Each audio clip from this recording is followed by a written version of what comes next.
नमस्कार, किसान समाचार में आपका स्वागत है। मैं हूं साइमा खान। सबसे पहले नजर हेडलाइंस पर। प्रधानमंत्री नरेंद्र मोदी ने कहा कि विदेशी पर्यटकों के सुविधा के लिए जल्द ही होगी आयुष वीजा श्रेणी की शुरुआत। आयुष के क्षेत्र में निवेश और नवाचार की अपार संभावनाएं। आयुष दवाओं, सप्लीमेंट्स और कॉस्मेटिक्स के उत्पादन में आई अभूतपूर्व तेजी। गांधीनगर में वैश्विक आयुष निवेश तथा नवाचार शिखर सम्मेलन का प्रधानमंत्री ने किया उद्घाटन। रूस और यूक्रेन युद्ध की वजह से भारतीय गेहूं की पहुंच बनी दुनिया भर के बाजारों तक। भारतीय गेहूं के आयात के लिए मिस्र ने दी मान्यता। मध्य प्रदेश से गुणवत्तापूर्ण गेहूं की बम्पर पैदावार के बाद अनेक देशों में गेहूं का किया गया निर्यात।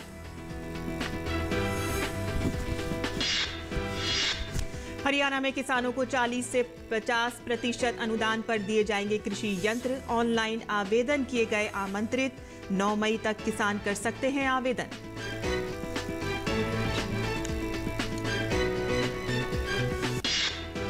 भारतीय मौसम विभाग ने जारी किया मानसून पूर्व अनुमान। मानसून सीजन में सामान्य वर्षा रहने का अनुमान। मानसूनी वर्षा पर निर्भर किसानों के लिए दक्षिण पश्चिम मानसून का बड़ा है महत्व। और अब समाचार विस्तार से। गुजरात के गांधीनगर में वैश्विक आयुष निवेश तथा नवाचार शिखर सम्मेलन को संबोधित करते हुए प्रधानमंत्री नरेंद्र मोदी ने कहा कि हर्बल और मेडिसिन प्लांट का उत्पादन किसानों की आय बढ़ाने में मददगार साबित हो सकता है। हमारी सरकार हर्बल और मेडिसिनल प्लांट्स के उत्पादन को निरंतर प्रोत्साहित कर रही है। साथियों, हर्ब्स और मेडिसिनल प्लांट का उत्पादन किसानों की आय और आजीविका बढ़ाने का अच्छा साधन हो सकता है। इसमें एम्प्लॉयमेंट जनरेशन का भी बहुत स्कोप है। लेकिन हमने ये देखा है कि ऐसे प्लांट्स और प्रोडक्ट्स का मार्केट बहुत लिमिटेड होता है, स्पेशलाइज होता है। बहुत जरूरी है कि मेडिसिनल प्लांट्स की पैदावार से जुड़े किसानों को आसानी से मार्केट से जुड़ने की सहूलियत मिले। इसके लिए सरकार आयुष ई मार्केट प्लेस के आधुनिकीकरण और उसके विस्तार पर भी बहुत तेजी से काम कर रही है। प्रधानमंत्री ने कहा कि मेडिसिन के क्षेत्र में भारत के पास दुनिया को देने के लिए बहुत कुछ है। हमारे पास जड़ी बूटियों का खजाना हिमालय है, जो हमारा ग्रीन गोल्ड है। पूरा विश्वास है कि बहुत ही जल्द आयुष के हमारे स्टार्टअप से भी यूनिकॉर्न उभर कर सामने आएगा। साथियों, भारत में हर्बल प्लांट्स का खजाना है और हिमालय तो इसी के लिए जाना चाहता है। एक तरह से ये हमारा ग्रीन गोल्ड है। हमारे यहां कहा भी जाता है, अमंत्रम अक्षरम नास्ति, नास्ति मूलम अनौषधम। यानी कोई अक्षर ऐसा नहीं है जिससे कोई मंत्र न शुरू होता। कोई ऐसी जड़ नहीं है, जड़ी बूटी नहीं है जिससे कोई औषधि न बनती हो। इसी प्राकृतिक संपदा को मानवता के हित में उपयोग करने के लिए हमारी सरकार हर्बल और मेडिसिनल प्लांट्स के उत्पादन को निरंतर प्रोत्साहित कर रही है। रूस यूक्रेन युद्ध का लाभ भारतीय किसानों को मिल रहा है। इस वर्ष भारत का गेहूं दुनिया भर के बाजारों में पहुंचने से किसानों को गेहूं का अच्छा भाव मिल रहा है, जो आगे भी जारी रहने का अनुमान है। मध्य प्रदेश के खाद्य एवं नागरिक आपूर्ति एवं उपभोक्ता संरक्षण मंत्री ने बताया है कि मिस्र ने भारतीय गेहूं के आयात को मान्यता प्रदान कर दी है। उन्होंने बताया कि प्रदेश में गुणवत्तापूर्ण गेहूं की बम्पर पैदावार के बाद अनेक देशों में गेहूं का निर्यात किया गया, जिससे विदेशी राजस्व की भी प्राप्ति हुई है। मध्य प्रदेश से 15 अप्रैल तक 2,04,771 मीट्रिक टन गेहूं का विदेशों में निर्यात किया गया। गेहूं के निर्यात से लगभग 460 करोड़ 8 लाख रुपए का विदेशी राजस्व भी प्राप्त हुआ है। इस अवधि में सर्वाधिक गेहूं इंदौर से 97,887 मीट्रिक टन एवं अन्य कुछ जिलों से न्यूनतम 3,370 मीट्रिक टन निर्यात किया गया। और किसानों के लिए राहत भरी खबर सामने आई है। भारतीय मौसम विज्ञान विभाग ने वर्ष 2022 के लिए मॉनसून का पहला पूर्व अनुमान जारी कर दिया है। देश में किसानों के लिए दक्षिण पश्चिम मॉनसून का बहुत अधिक महत्व है, खासकर ऐसे स्थानों पर जहां के किसान खेती के लिए सिर्फ मॉनसूनी वर्षा पर ही निर्भर करते हैं। भारतीय मॉनसून विभाग की माने तो इस वर्ष भी मॉनसून सीजन में सामान्य वर्षा रहने का अनुमान है, जिसमें दक्षिण पश्चिम मॉनसून जून-सितंबर 2022 के दौरान औसतन का 99% बारिश होने का पूर्व अनुमान जारी किया गया है। मौसम विभाग ने कहा है कि operational statistical assemble forecasting system पर आधारित पूर्व अनुमान से पता चलता है कि मॉनसूनी बारिश लंबी अवधि के औसत का 99% होने की संभावना है, जबकि 1971 से 2020 की अवधि के दौरान पूरे देश में मौसमी वर्षा का LPA 87 सेंटीमीटर है। मौसम विभाग ने कहा है कि लगाए गए पूर्व अनुमान में बारिश 5% अधिक या कम हो सकती है। 2022 के मानसून सीजन जून से सितंबर के दौरान पूरे देश में मानसूनी वर्षा का औसत सामान्य LPA का 96 से 104% रहने का अनुमान है। भारतीय मौसम विज्ञान विभाग वर्ष 2003 से दक्षिण पश्चिम मानसून के मौसम के लिए पूरे देश में 2 चरणों में औसत वर्षा के लिए लंबी दूरी का पूर्व अनुमान जारी कर रहा है। पहला चरण का पूर्वानुमान अप्रैल में जारी किया जाता है और दूसरे चरण का पूर्वानुमान मई अंत तक जारी किया जाता है। केंद्रीय कृषि मंत्री नरेंद्र सिंह तोमर ने नई दिल्ली के NASC परिसर में कृषि के लिए खरीफ अभियान 2022-23 पर राष्ट्रीय सम्मेलन का उद्घाटन किया। तोमर ने इस बात पर संतोष व्यक्त किया है कि द्वितीय अग्रिम आकलनों 2021-22 के अनुसार देश में कुल खाद्यान्न उत्पादन 3,160 लाख टन अनुमानित है, जो कि एक सर्वकालिक रिकॉर्ड होगा। यह हमारी परंपरा है। प्रतिवर्ष हम लोग सभी राज्यों के साथ बैठते हैं। इस समय राज्य अपनी सीड्स की और फर्टिलाइज़र की जो आवश्यकताएं हैं या बाकी और परेशानियां वो केंद्र के साथ शेयर करते हैं, उनका निराकरण किया जाता है। और मैं आपके माध्यम से सभी राज्यों को आश्वस्त करना चाहता हूं कि केंद्र की तरफ से जो उनकी अपेक्षाएं हैं, हम हर संभव वो पूरी करने की कोशिश करेंगे और जो योजना खरीफ की बनाएं उसको आगे बढ़ाएं और खूब अच्छी फसल हो, इसके लिए मेरी बहुत शुभकामनाएं। कृषि मंत्री ने कहा है कि सरकार मृदा स्वास्थ्य देखभाल योजना को कार्यान्वित कर रही है, जिससे के अंतर्गत 22 करोड़ मृदा स्वास्थ्य कार्ड किसानों को जारी कर दिए गए हैं। सम्मेलन के दौरान तोमर ने राज्यों को आश्वस्त किया है कि केंद्र सरकार बीजों और उर्वरकों की उपलब्धता से जुड़ी उनकी मांग को पूरा करने में सभी प्रयास करेगी। जहां तक फर्टिलाइज़र के यूज को कम करने का विषय है, तो स्वाभाविक रूप से आप सबको मालूम होगा, नरेंद्र मोदी जी ने सॉइल हेल्थ मिशन की शुरुआत की थी, जिसके अंतर्गत 22 करोड़ किसानों को कार्ड भी वितरित करने की कोशिश की गई। उसके पीछे भी उद्देश्य यही था कि जो भूमि के लिए सॉइल टेस्ट के बाद रिकमेंडेशन आए, उसी के अनुसार खेती में आदान का प्रयोग किया जाना चाहिए। इससे लागत भी घटेगी और ज़मीन की उर्वरा शक्ति भी ठीक रहेगी। इसी दृष्टि से सॉइल हेल्थ टेस्ट को बल देने की आवश्यकता है। ये भी मैंने राज्य के साथ अनुरोध किया है। और केंद्रीय मंत्री ने कृषि क्षेत्र में रासायनिक उर्वरकों के उपयोग में कमी लाने के लिए जैविक और प्राकृतिक खेती को बढ़ावा देने की जरूरत पर बल दिया। उन्होंने कहा कि सरकार देश में जैविक और प्राकृतिक खेती को बढ़ावा देने के लिए मिशन मोड पर काम कर रही है। जैविक खेती का तो लगभग रकबा हमारे देश में 38 लाख हेक्टेयर हो गया है। प्राकृतिक खेती भी 4 लाख हेक्टेयर में हो रही है और काफ़ी राज्य आगे आ रहे हैं। कुल मिला के हमारा इतना बड़ा देश है, बड़ी आबादी खेती पर निर्भर है, तो हमारी निर्भरता किसी पर नहीं होनी चाहिए, हम आत्मनिर्भर होना चाहिए। हरियाणा कृषि एवं किसान कल्याण विभाग द्वारा वर्ष 2022-23 में कृषि मशीनीकरण को बढ़ावा देने के लिए राज्य केंद्र प्रायोजित योजनाओं के तहत कृषि यंत्रों पर अनुदान दिया जा रहा है। इसमें किसानों को 40 से 50% अनुदान पर कृषि यंत्र दिए जाएंगे। इसके लिए ऑनलाइन आवेदन आमंत्रित किए गए हैं, जिसकी अंतिम तिथि 9 मई है।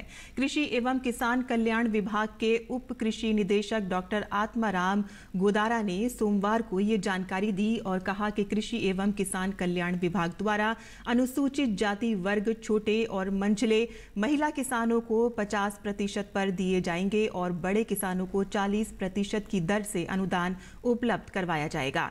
योजना के तहत विभिन्न कृषि यंत्रों जैसे कि BT, cotton, seed drill, tractor चालित स्प्रेयर और ट्रैक्टर चालित rotary weeder, power tiller, briquette making machine, स्वचालित रीपर बाइंडर, मक्का बिजाई मशीन, मेज थ्रेशर और न्यूमैट्रिक प्लांटर पर अनुदान उपलब्ध करवाया जाएगा। इस बारे में कृषि विकास अधिकारी ने कहा है कि किसानों को आवेदन के समय जिन कृषि यंत्रों की अनुदान राशि 2.5 लाख से कम है, उसके लिए 2,500 रुपये और जिन कृषि यंत्रों की अनुदान राशि 2.5 लाख या इससे अधिक है तो उसके लिए 5,000 रुपये की बुकिंग राशि ऑनलाइन ही जमा करवानी होगी, जो कि रिफंडेबल होगी।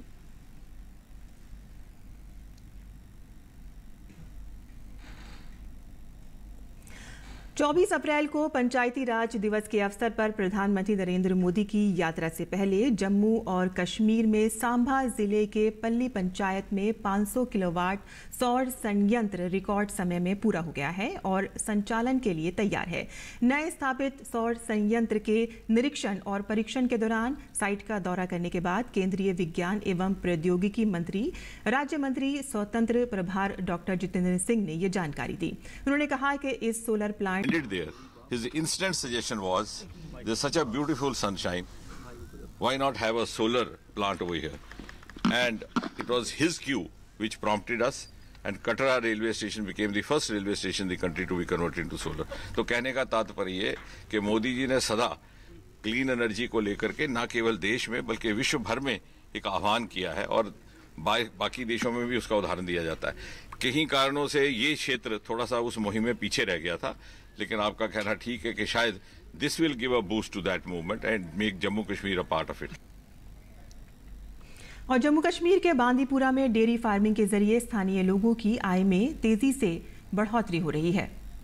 केंद्र सरकार के किसानों की आय को दोगुनी करने के संकल्प को साकार करने में ये लोग दिन रात जुटे हैं। इन्होंने सरकार की मदद से गाय खरीदी और शुरू कर दिया डेयरी फार्मिंग का नया कारोबार। ये खुद तो आत्मनिर्भर बन ही रहे हैं, साथ ही दूसरे लोगों को रोजगार भी दिया जा रहा है। जो डेयरी यूनिट्स हैं, जो एनिमल हस्बेंड्री सेक्टर है, उसमें बहुत ज़्यादा पोटेंशियल है। उसी को देखते हुए डिपार्टमेंट की तरफ से, डिस्ट्रिक्ट एडमिनिस्ट्रेशन की तरफ से जो स्कीम्स हैं उनको प्रोपेगेट किया गया। टोटल हमारी IDDS स्कीम के अंदर 37 यूनिट्स जो कि बनाए गए हैं। उनमें से एक यूनिट जिनमें मुझे पता चला है कि आपका विजिट भी रहा है, जो कि ताहिर साहब चला रहे हैं, जिसका मिल्क प्रोडक्शन डेली एवरेज पे 90 से 100 लीटर्स पर डे है। और इसी तरह से हमारा ओवरऑल जो मिल्क प्रोडक्शन है पूरे डिस्ट्रिक्ट बांडीपुरा का, वो लगभग 2800 लीटर पर डे है। ये इस चीज़ को बताता है कि हमारे बांडीपुरा में एक तो क्लाइमेट के लिए चलते हुए, सॉइल को देखते हुए बहुत ज़्यादा पोटेंशियल है कि जो यहाँ के लोग हैं वो एनिमल हस्बेंड्री सेक्टर में जाएं, स्पेशली डेयरी फार्मिंग की तरफ जाएं और जो गवर्नमेंट की स्कीम्स हैं उसका फ़ायदा उठाएं। और जिस तरह से ये जो फार्म की अभी हमने बात की, इन्होंने एक रोल मॉडल बन के, एक एग्जाम्पल बन के ये चीज़ दिखाई है कि किस तरह यूथ अगर ये एंटरप्रेन्योरशिप में जाए और अगर डेयरी यूनिट्स और एग्रीकल्चर यूनिट्स की तरफ रुझान दे तो वो बहुत बेहतर मुनाफा भी कमा सकता है, खुद भी रोजगार पा सकता है और लोगों को भी रोजगार दे सकता है। और डेयरी फार्मिंग से जुड़े लोग इसे जीवन बदलने वाला व्यवसाय मानते हैं। यहाँ पे एक अपना सेक्टर डेयरी फार्म का स्टार्ट किया है, जिससे मुझे रोज़गार के मसाइल दूर हुए। यहाँ इसमें एनिमल हस्बेंड्री बांडीपोरा ने बहुत मदद की इसमें यूनिट इस्टेब्लिश करने में। मैं उनका बहुत ज़्यादा शुक्रगुजार हूँ। जहाँ पर मेरा ताल्लुक़ इस फार्म के साथ, तो मेरा अपना खुद का बिजनेस चल रहा है होलसेल किराना, और अब मैंने इस फार्म से लिंक किया और मैं अब जो गांव वाले हैं, होटल वाले हैं इस बांडीपोरा इलाके में, मैं उनको दूध सप्लाई कर रहा हूँ। मुझे अब ये अपना जो बिजनेस है होलसेल का, वो मैं अब धीरे धीरे अवॉइड करने लगा हूँ, क्योंकि मुझे अब इस डेयरी फार्म से वाबस्ता बहुत अच्छी तरह हुआ। और जम्मू कश्मीर के उधमपुर में दो भाई बहनों ने मिलकर ऑफ सीजन में मशरूम की खेती करके इतिहास रच दिया है। इन लोगों ने सरकार की मदद से मशरूम की खेती शुरू की और आज नतीजा सबके सामने है। इन्होंने 8 से 10 लोगों को रोजगार भी दिया है। लाइव एग्जाम्पल है आपके पास। हमारे पास और भी काफ़ी लोग हैं जो इस कार्य के साथ जुड़ चुके हैं। उसमें कुछ लेडीज़ भी हैं जो वुमेन्स हैं, वो काफ़ी, क्योंकि उनके लिए जो इजी रहता है क्योंकि इंडोर क्रॉप है। तो ये जो यूथ है, ये एक लाइव एग्जाम्पल है हमारी डिस्ट्रिक्ट उधमपुर के लिए। फर्स्ट टाइम हमारे उधमपुर में ये ऑफ सीजन क्रॉप इतनी गर्मी के सीजन में निकल रही है। इससे बड़ी बात और कोई हो नहीं सकती, क्योंकि जो ऑफ सीजन क्रॉप है उसके लिए टेम्परेचर जो रिक्वायर्ड रहता है वो हाई रीचेज में अवेलेबल रहता है। तो यहाँ पर पहली बार ऐसा हुआ है कि हमारी ये जो ऑफ सीजन क्रॉप अवेलेबल है और इनको अच्छा खासा पैसा मार्केट में मिल रहा है। तो इससे बड़ी बात और क्या हो सकती है हमारे लिए। हम तो खुश हैं और आगे भी हम ऐसे ही कार्य करते रहेंगे। और मशरूम की खेती करने वाले जुगल किशोर बहुत खुश हैं, क्योंकि उन्हें उम्मीद है कि ज्यादा अच्छे नतीजे मिल रहे हैं। इस प्रोफेशन में हमको लगभग 6 महीने हो गए। 6 महीने से हम ये क्रॉप उगा रहे हैं। अभी इस रूम में हमारी सेकंड क्रॉप लगी हुई है, तो अभी तक काफ़ी अच्छा वो मिला हुआ, रिजल्ट मिले हुए हमको। तो फ़ायदेमंद है, ऐसे है कि ये एक ऐसी चीज़ है जो कभी आप मतलब यूटिलाइजेशन इसकी कभी बंद नहीं होगी। कभी कुछ भी हो सकता है, कुछ भी होगा, तो ये चीज़ कभी ख़त्म नहीं होगी। ये बेसिक नीड है इंसान की, क्योंकि वेजिटेबल है, वेजिटेबल के बिना कुछ भी पॉसिबल नहीं है। अभी तक मेरे पास 8 से 10 लोग आते हैं जो रेगुलर डेली भी काम कर रहे हैं। डे में भी काम करते हैं, नाइट में भी काम कर रहे हैं। और ज्योति थापा अपने भाई के साथ मिलकर मशरूम की खेती कर रही हैं। वो इसे रोजगार का बेहतरीन जरिया मानती हैं। फ्लश लगाया हुआ है, सेकंड क्रॉप है हमारी, और बहुत अच्छी क्रॉप हम लोग मेंटेन कर रहे हैं। और अभी तो इस मौसम में अभी फ़िलहाल उधमपुर बेल्ट में कहीं पे भी क्रॉप लगी नहीं है, तो हमारा फर्स्ट बैच है ये। तो जो हमने एक्सपेरिमेंट किया था और जो सक्सेसफुल जा रहा है, आप देख सकते हैं सारे में क्रॉप अच्छे से निकल रहा है। तो और एग्रीकल्चर में बाकी यूथ को ये कहना चाहूँगी कि एग्रीकल्चर एक वे ऑफ लाइफ है, गुड मूव है बेटर लाइफ की तरफ। तो इस तरफ थोड़ा सा ध्यान दें और इसमें हम लोग बहुत कुछ प्रोडक्टिव कर सकते हैं। एक ट्रेडिशनल फार्मिंग को छोड़ के हम लोग इसको एक अच्छे लेवल पे मतलब स्मार्ट फार्मिंग इसको बोल सकते हैं, और एक छोटे से कमरे में हम लोग इसको एक वर्टिकल फार्मिंग के तौर पे किया जा सकता है ये। और देश भर की मंडियों का क्या है भाव, आइए नजर डालते हैं।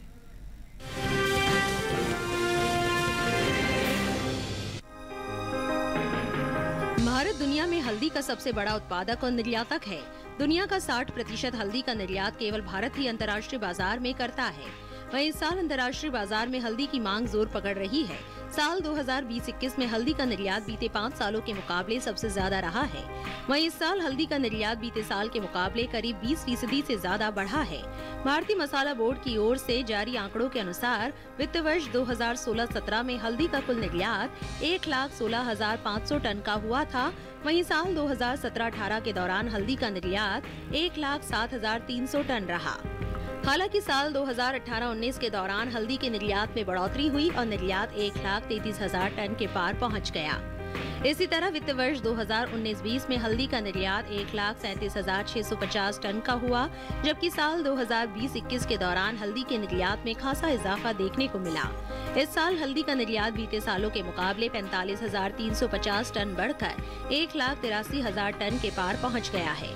आपको बता दें कि भारत हल्दी का निर्यात France, Germany, America, England, Japan, Netherlands, Arab और ऑस्ट्रेलिया के अलावा दूसरे कई देशों में करता है। भारत में हल्दी की सबसे ज्यादा खेती आंध्र प्रदेश में होती है।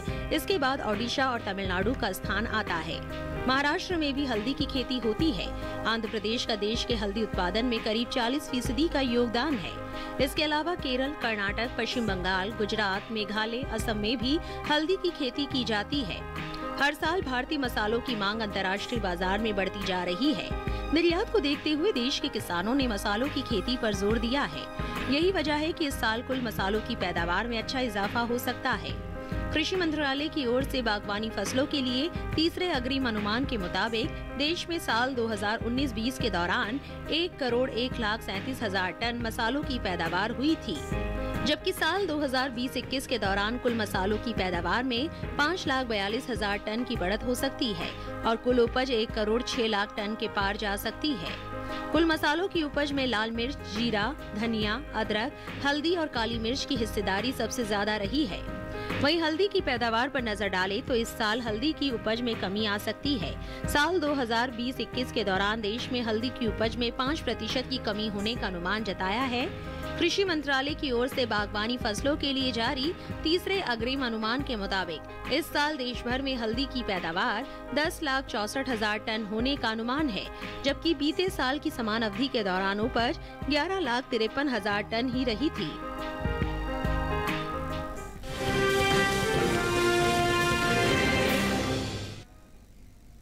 और आइए देखते हैं कि किसान इस मौसम में कैसे रखें अपने खेती का ख्याल। बिहार में समय से बोए गए गेहूं की कटाई कर लें और साथ ही सुरक्षित स्थान पर भंडारण भी कर लें। दक्षिण बिहार के जलोढ़ इलाके में चारा मक्का की बुआई की जा सकती है। यहाँ के किसान सब्जियों और दूसरी खड़ी फसलों की हल्की सिंचाई भी करते रहें। बिहार के ही उत्तर पश्चिमी जलोढ़ मैदानी इलाके में मूंग और उड़द की बुआई इस समय की जा सकती है। वहीं झारखंड में समय पर बोई गई गेहूं की फसल की कटाई जारी रखें, जबकि ओडिशा में पश्चिमी इलाकों में ग्रीष्मकालीन धान में दाना भरते समय सिंचाई करते रहें। राज्य के पूर्वी और दक्षिण पूर्व में स्थित तटीय मैदानी इलाकों में उड़द और मूंग की कटाई का काम कर लें। पश्चिम बंगाल के तराई इलाके और जलपाईगुड़ी जिले में जूट की बुआई पूरी कर लें। राजस्थान के जालौर, जोधपुर, चूरू, पाली और बाड़मेर के अलावा जैसलमेर और बीकानेर के किसान सब्जियों में बार बार सिंचाई करते रहें और खेत में नमी बनाए रखने के लिए पलवार कर लें। सिरोही जिले में समय समय पर खरबूजे की सिंचाई करते रहें। पश्चिमी उत्तर प्रदेश में सुबह और शाम के समय सब्जियों और फलों की हल्की सिंचाई करें। हरियाणा के झज्जर में सरसों, गेहूं और तैयार हो चुकी सब्जियों की कटाई करें, जबकि महेंद्रगढ़ जिले में सरसों, गेहूं और काबुली चना की कटाई करें। कटाई का काम सुबह तड़के या फिर देर शाम में करें। इसके अलावा यहाँ सब्जियों की खड़ी फसल में पानी भी देते रहें। दिल्ली और आसपास के किसान सब्जियों की नर्सरी, चारा फसलों और बगीचों में बार बार सिंचाई करें। साथ ही आड़ लगाकर इन्हें गर्म हवाओं से बचाएं।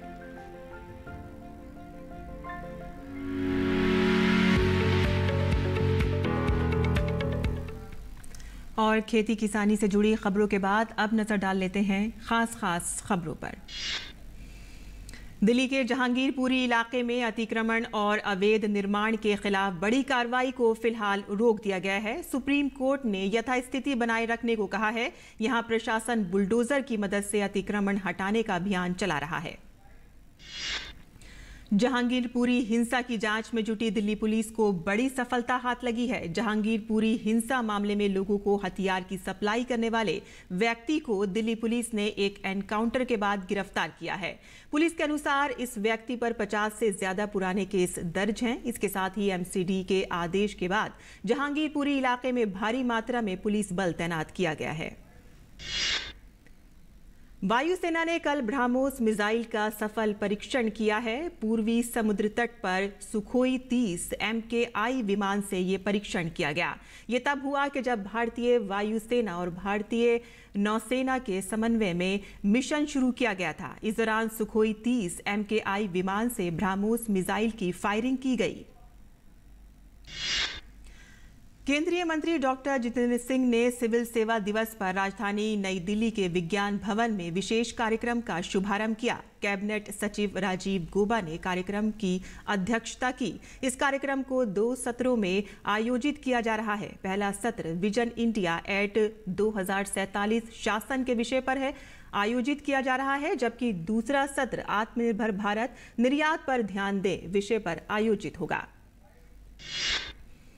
देश में पिछले 24 घंटों में कोरोना के 2067 नए मामले सामने आए हैं। वहीं पिछले 24 घंटों में 1547 मरीज उपचार करवाकर घर लौट चुके हैं, जिसके बाद देश में रिकवरी रेट 98.76% हो गया है। देश में कोरोना वायरस के सक्रिय मामले बढ़कर 12,340 हो गए हैं। दैनिक संक्रमण दर बढ़कर 0.49% हो गया है।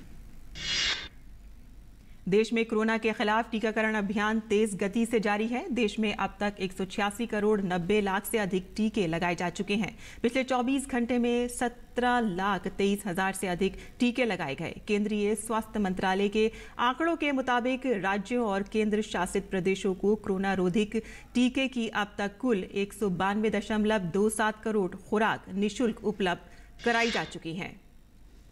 गुरु तेग बहादुर के 400वें प्रकाश पर्व के अवसर पर केंद्र सरकार बुधवार से 21 अप्रैल तक दिल्ली के लाल किले में एक भव्य समारोह का आयोजन करेगी। ये आयोजन आजादी का अमृत महोत्सव के अंतर्गत किया जाएगा। केंद्रीय संस्कृति मंत्री जी किशन रेड्डी ने बताया है कि आयोजन के समापन समारोह में प्रधानमंत्री नरेंद्र मोदी शामिल होंगे। और आज किसान समाचार में बस इतना ही। अनुमति दें। नमस्कार।